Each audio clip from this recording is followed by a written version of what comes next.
And welcome into the locker room. Got a great show today. If you can't tell by the way we have things decorated here, it's race weekend here in Talladega Superspeedway, Geico 500 weekend. And so we'll start with that. Gerhard, Carl Edwards coming off two big wins and Talladega Geico 500 this weekend for NASCAR. Yeah, added a nice little wrinkle in the storyline when you head to Talladega because you have two teammates in the last race over at Richmond who battled out for that win over there, and it wasn't like neither of them needed a win because they both had a win and they were both in the top five.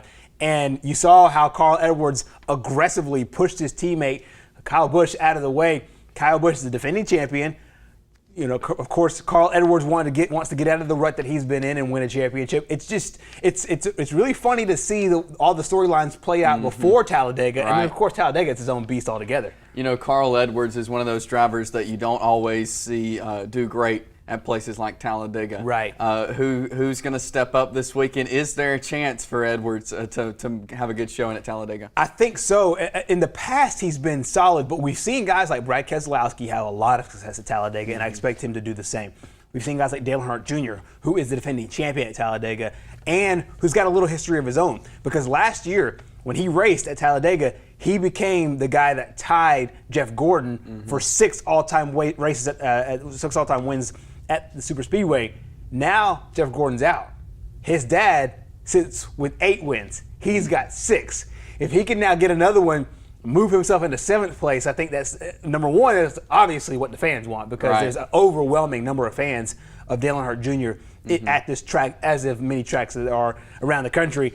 I think that's a compelling storyline. So I like to see Dale Earnhardt Jr., Brad Keselowski, Jimmy Johnson in that top 3 there at Talladega this Sunday. You know, fans love Talladega Superspeedway, and we always look for the big one. The way things are, going with NASCAR now, last in the fall race, we did not see a great race the way it ended. Right. Under caution. Is there a chance for that again, or have rules changed? What are we going to see the big one at Talladega? Right. It all depends on how they race because Talladega has done so many things to kind of tweak the way the race is run at the middle of the race. Right. We've seen the group style, we've seen tandem style, we've seen the dance partners where you have one car just basically drafting another car for 80% of the race. It'll be interesting to see what this race does because they haven't made any major rule changes from the last race. And like you said, it wasn't a thrilling race. It wasn't one of the best or most intriguing races, but it wasn't awful. It wasn't filled with a whole bunch of wrecks and stuff like that. However you want to qualify what good is at a superspeedway. I think people want to see a good start and people want to see a great finish. And then some interesting racing in between, not boring pack racing or boring tandem racing. But without major rule changes this year as opposed to past races, I think we'll see a lot of the same as what we did last year. Well, it'll be interesting to see, and of course we'll be there covering it and have it for you right here next week on the Primetime News and here on the Locker Room. I know it's race weekend. We got a lot more racing to talk about. We're going to talk some high school baseball right now going into the second round of the playoffs, Gerhard. Yeah, 16 teams are left if you count Class 1A to Class 6A. We're in that mode here where you're not at the elite, but you're at the very, very good. And then the teams that come through this one and win will be elite. I'm really interested to see how Oxford does, how Southside does in Class 6A. Alexandria had a great run in Class 5A, but one of the teams I'm looking out for, especially this year, is in Class 1A, Coosa Christian. They haven't had a whole lot of success as far as baseball success over the past maybe 20 years. This year, they've lost 2 games, and they host a very, very, very, very good Coosa Christian team, a very good Victory Christian team this week. I just think that we have a lot of different storylines, a lot of different things that I think can work out where the local teams advance out of the second round into the quarterfinals, and then that's when things get interesting because I think any team, and this works this way with football too, any team that makes it to the quarterfinal round, I think has a legitimate shot at holding that blue trophy in Montgomery. All right, well, let's take a look at the matchups for this weekend's second round of the AHSA baseball playoffs. There you see Class 1A. Victory Christian will be at Raglan. Or Victory Christian will be at Coosa Christian. Rather, Friday, and Cedar Bluff will be at Raglan. In Class 2A, Randolph County at Vincent Friday at 4:30. In Class 3A, we got 2 local teams, 2 great local teams, Gerhard. Piedmont at Westbrook Christian. Yeah, that should be a really, really intriguing matchup, Piedmont and Westbrook Christian. I think that Westbrook Christian and Piedmont both have the pedigree to make it as far as they can down to Montgomery. They both have a very, very interesting track record, so that'll be an interesting matchup. I misspoke earlier. Cedar Bluff is going to Coosa Christian, like it denotes on this graphic. Victory Christian is going to Raglan. But you're right. Class 3A Piedmont Westbrook Christian should be a great matchup. Next up in Class 4A, another two of our local teams. I'm really excited about this one, Cleburne County at Cherokee County. Cherokee County's got a lot of tradition when it comes to baseball, and they have, I think, what they need right now in place. And Cody Blanchard, one of the finest baseball players to come out of that program. He's now with the coaching staff there. Cleburne County is no stranger to deep playoff runs. I think they've made it to the playoffs 18 years in a row, or 18 of the last 19 years. They made it to the quarterfinals in most of those years, so we'll see how that matchup goes. In Class 5A on Friday, it's Mortimer Jordan at Alexandria. We saw that big football game during football season. And they're meeting up again in the playoffs in baseball. This has become a really interesting rivalry over the last couple of years in sports that we care about, because you have football where they matched up for a chance to go to Birmingham or a chance to go to the Super 7, and then now here in baseball for a chance to go to the quarterfinals. Should be a really interesting matchup between two teams that know each other well. In Class 6A, it's Homewood at Oxford. All of these games will be on Friday, a doubleheader on Friday afternoon, and a, if necessary, game on Saturday. We're going to grab our first timeout. When we come back, I'm going to go one-on-one with Brett Holmes. He's here in studio, and we'll do that coming up next. And welcome back into the locker room. As you noticed, we got the set decorated. We've been talking NASCAR in the previous segment, and we're going to talk some more. Now we're going to talk some ARCA racing. We've been telling you here on the locker room about Brett Holmes, Mumford native, graduated from Donahoe, made his ARCA debut a few weeks ago in Nashville, and he will be racing this Friday night at Talladega. And we welcome in Brett Holmes to the set. Thanks so much for joining us. Thank you for having me. And let's go back a few weeks before we talk about Talladega to Nashville. You finished 5th. You had a track record in qualifying. You qualified 2nd.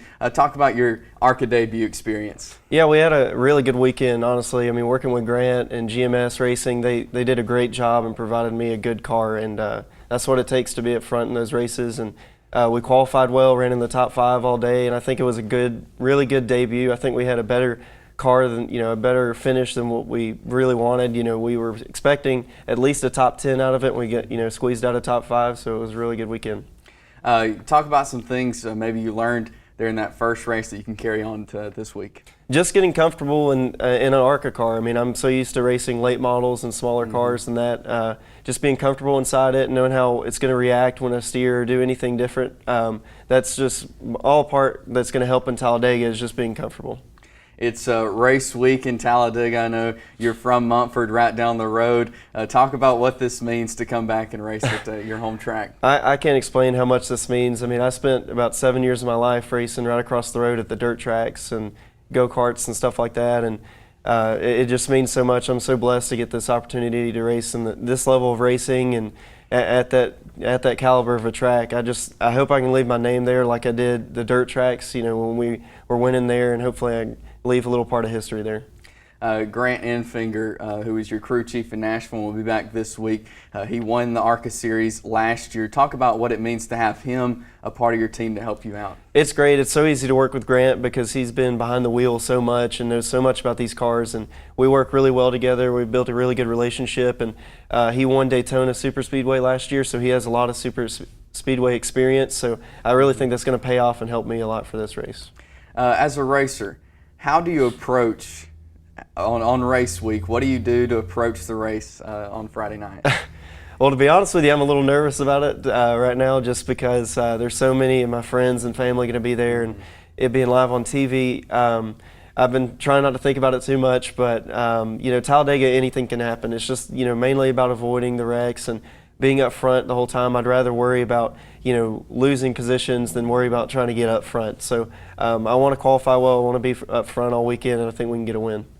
You went to Daytona before the season started to practice. You got some speedway work. What did that do that will help you this weekend? Yeah, that was actually my first few laps in an ARCA car, and we did really well. We timed in 3rd out of 50 cars one day, and I think just the main difference was, learning the draft. That's something you never do and never work with in short track racing like I normally do. So getting comfortable with that and knowing how to work it a little bit and work with your teammates a lot better, I think is really going to pay off for this race.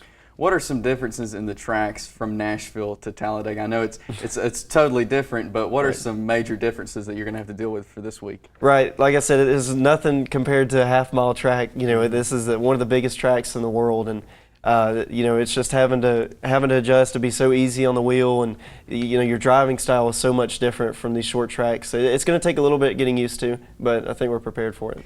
You've been running late models dirt your whole life. How different is that from the ARCA cars?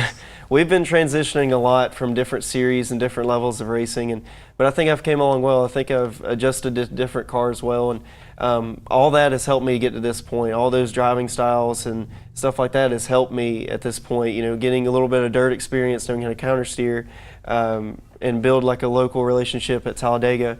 And the asphalt experience has helped me so much as far as saving tires and the driving style. So I think all of it, all of the work is till now. It's really paid off. Being Talladega, being right down the road.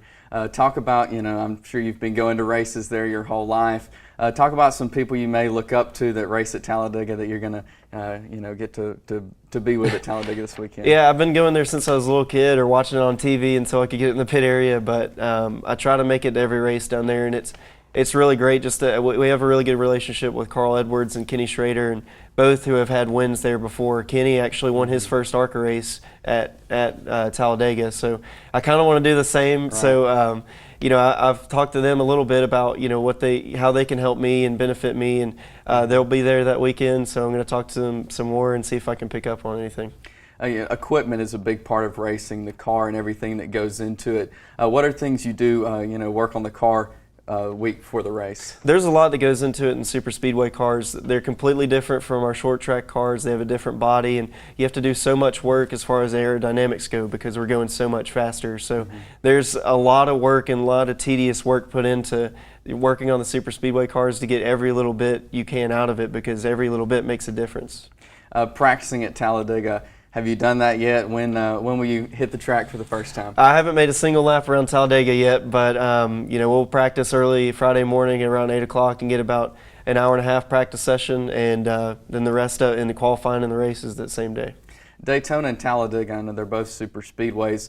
What kind of differences are those tracks? Talladega is actually a little bit wider than Daytona is, so it's actually going to be a little bit easier to move around the track and move with other people and work with the draft some. The back straightaway is really long, and there's not too much of a difference how you drive, but it's a little bit bigger and a little bit wider, so it actually makes it a little bit easier to run the race. A lot of people that watch NASCAR may not be as familiar with ARCA. Are there a lot of differences between NASCAR and then the ARCA series? A little bit. That the motor and the size of the car is a little different, but this is one of the closest things you can get to running a Sprint Cup car. The driving style and everything, you kind of use ARCA as a stepping stone before you move up into a higher series like the NASCAR Camping World Truck Series or the NASCAR Xfinity Series. So that's what I'm kind of doing right now. I want to run a few races in ARCA and see how well we do in that, perform well. And we did so well in our first race. I'm really confident in the rest of the races we have this year, and I think we can have a lot of success and move on. I know Sunday at Talladega, I believe they're going to have some of the Alabama gang there, and you'll be there as well. Yeah, that's really cool how they're Talladega and the Alabama gang and some of the Allisons are working with me, trying to kind of implement me with the Alabama gang. It's so special to be a part of that, because that was such a close knit of guys from Alabama that we're really good friends, and we've kind of lost that a little bit. Most of the drivers and everything are from the North Carolina area, and I kind of want to bring racing back to Alabama a little bit, working with Grant too, who's from Mobile, Alabama. So I think it's really an honor to do this. I'm glad you mentioned that. A lot of these racing teams are in North Carolina.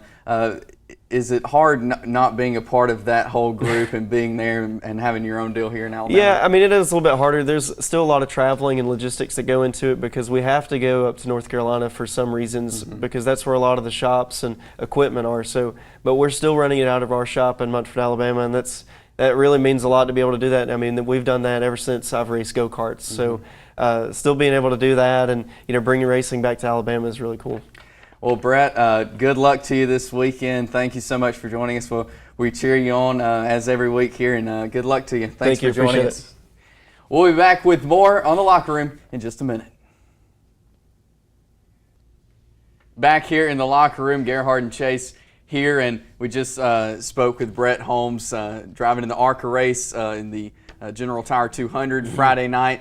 We've been talking off camera about Brett, solid driver already at such a young age. Yeah, one of the things that I really take away from his just prowess and just overall presence as a driver is just he gets it. He's been around the sport for so long, from its roots at the short track to now rubbing shoulders with some of the best of the best. And, his dad's got several connections with several guys that have raced on the top level, whether it's Tony Stewart and Carl Edwards and guys that have been on the upper crust of stock car racing. Right. And he's kind of rubbed shoulders with all of that. And so to be at such a young age and kind of know the ins and outs of what it takes to be a professional race car driver, he's learning it from the best, both in-house and then from his peers. And so I think he's off to a great start. Obviously wishing well at Talladega this weekend, and obviously a great career lies ahead of him. And there you see the number 23 car that Brett drives, and he's got some great sponsors and some local folks jumping on board with him for the Talladega race this weekend. Southern States Bank will be his primary sponsor for the General Tire 200 this weekend, as well as Veterans Oil, Holmes 2 Excavation, and Thompson Caterpillar jumping on board. And I was talking to Brett earlier, talking to him about the business side of NASCAR, which is a huge part. You can be a good driver all you want to, but if you don't have the sponsors for your car, you're not going anywhere. It's one of the more interesting sports in that realm because it so closely marries the two of corporate America and the sports aspect of it. We see a little bit of it like in European soccer, where you'll see the jerseys that are sponsored by certain companies and corporations, but you don't really see it in a lot of the American sports. You see it kind of on the other side of it, where you see Bryce Harper in commercials, and you'll see Michael Jordan, Tiger Woods on Nike commercials, and Rory McIlroy, stuff like that. But NASCAR, you're right, it's different. The talent level has to marry well with being able to be, a face of a company. When you think Lowe's, you think Dale Earnhardt Jr. Or sorry, you think Jimmy Johnson, but that's the way Lowe's wants you to think of it. Yeah. And I think that it gains the fans that way. And of course, that's the best of the best. And but you're right, you have to have those two married together. And so, especially on the ARCA level, for Brett Holmes to have a lot of these sponsors come on board, it's great for the sponsors, but it's also great for Brett knowing that he's got the support that he needs before he gets to the track. And then when he gets there, he does his thing, and then everybody wins. We'll be looking forward to keeping up with Brett Friday night, 5 p.m. It's on Fox Sports 1. You can catch the ARCA race, the General Tire 200 at the Talladega Super Speedway. Well, every spring this time of year, spring football begins. And the past few years, you've seen the Gridiron Challenge and the Spring Jam here on TV 24. Well, right now we are going to unveil the lineup for the 2016 Gridiron Challenge. That'll be taking place starting Friday, May the 13th. And on that day one at 5 p.m., we'll see Ben Russell take on James Clemens. And then at 7:30, the nightcap will be the Oxford Yellow Jackets take on Ray County, Tennessee. Two great games to start the weekend off. Yeah, Benjamin Russell obviously comes in with so much history, and they have a coach that everybody in this area knows, and Danny Horn. And James Clemens is one of the teams that everybody's looking out for in Class 7A. Can they make that run? Can they go up and compete against the Hoovers and the McGill-Tulans and some of these teams that have been the establishment in Class 7A? So that's an intriguing matchup with a perennial power in Class 6A with a rising power in Class 7A. And then in Oxford, you have a team that is rebuilding from a team that last year was very, very young. And so this will be the first kind of chance that we get to see Oxford against a team that nobody around this area knows all that much about, unless you keep up with Tennessee high school football. So that'll be an interesting matchup as well. And on Saturday, we got some several games on Saturday beginning at 9 a.m. We've got some 8-man football games. Gerhard, starting off, Evangel Christian will take on Kingwood. Following that, Evangel Christian will take on Evangel Family. And at 10:20, Kingwood will take on Evangel Family. And Gerhard, it's going to be interesting to see. You know, I've never really watched 8-man football. Same here, and this is a great chance to get these schools, and I'm sure this is the reason why they signed on, to get them a lot of public eyes to see the way they play, because it's not like these kids are less talented. It's not like these kids work any less hard than the 11-man football. They just learn it in a different style. Right. And then learn it in a different way. And there have been lots and lots of college athletes to come from 8-man football. So we'll see the way that all these teams run, and I think it'll be interesting and eye-opening to fans that have never seen it, because they fill their Friday nights with 11-on-11 ball. So now you get to see 8-on-8 ball, and it'll be an interesting Saturday because of that aspect, and also these are some of the better teams in 8-man football. And next up on Saturday at 11 a.m., the Handley Junior Varsity will take on Jacksonville's Junior Varsity. Following that, Handley will take on St. Clair County. Jacksonville will take on St. Clair County. And I'm excited about this one right here, seeing Anniston take on Leeds, and then Gaston and Fultondale. Yeah, some of the interesting matchups that pop out here is Jacksonville. We'll see how they rebound after a good season last year. They want to take another step, and they'll take on St. Clair County, a team that made some noise last year, and they want to take another step heading into the 2016 season. But you mentioned it. The one that kind of jumps off is Anniston and Leeds. Leeds comes in after dominating Class 4A for so long, and now they come in with a new head coach. They can have a new quarterback with Daryl Marshall gone. They'll have basically a brand new offensive line.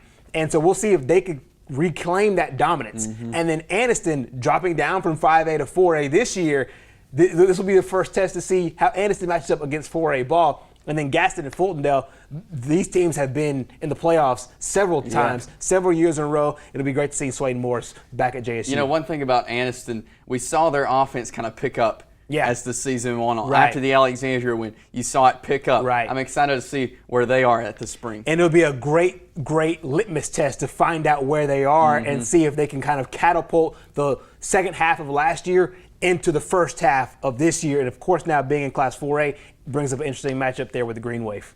There's 4 more games on Monday, May 16th at 4:30. We'll begin that as Southeastern takes on Central Coosa. And following that, Spring Garden Panthers will take on Central Coosa. And then Spring Garden will have their shot at Southeastern. And then the nightcap there, Mumford and Gunnersville. Yeah, Spring Garden to me is one of the teams to look out for in Class 1A. They're one of the teams that I think, with the host of their backfield coming back, their quarterback, their 2 running backs that made just a landmark of a difference last year.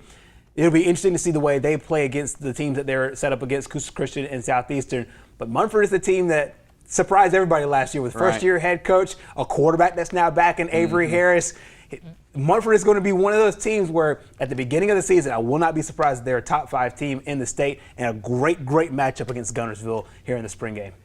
2 more days of spring football. That is the Calhoun County Spring Jam on Thursday, May 19th. We have 2 full games starting at 4:30 as Wellborn takes on Ohatchee, and at 7:30, Alexandria and Weaver. Yeah, Wellborn loves these full games, and they'll have a great chance to come up against a team like Ohatchee, who has been rising over the last few years. Scott Martin now in his 3rd year. We'll see how the Indians look. Alexandria and Weaver, just on paper, that's a great matchup. Of course, Sax and White Plains is also a great matchup. And Pleasant Valley, 2nd year under head coach Jonathan Nix, I think they'll make a run as well. That'll be a lot of fun checking out these spring football games here in just a few weeks. That'll do it for this week's edition of The Locker Room. A few times you can catch it throughout the end of the week, Thursday and Friday, and of course on TV24.tv under the on-demand section, and on Facebook and Twitter. Again, thanks so much for joining us this week on The Locker Room. Good luck to Brett Holmes and everybody involved in the race this weekend. We'll be cheering you on, and we'll see you next week here in The Locker Room.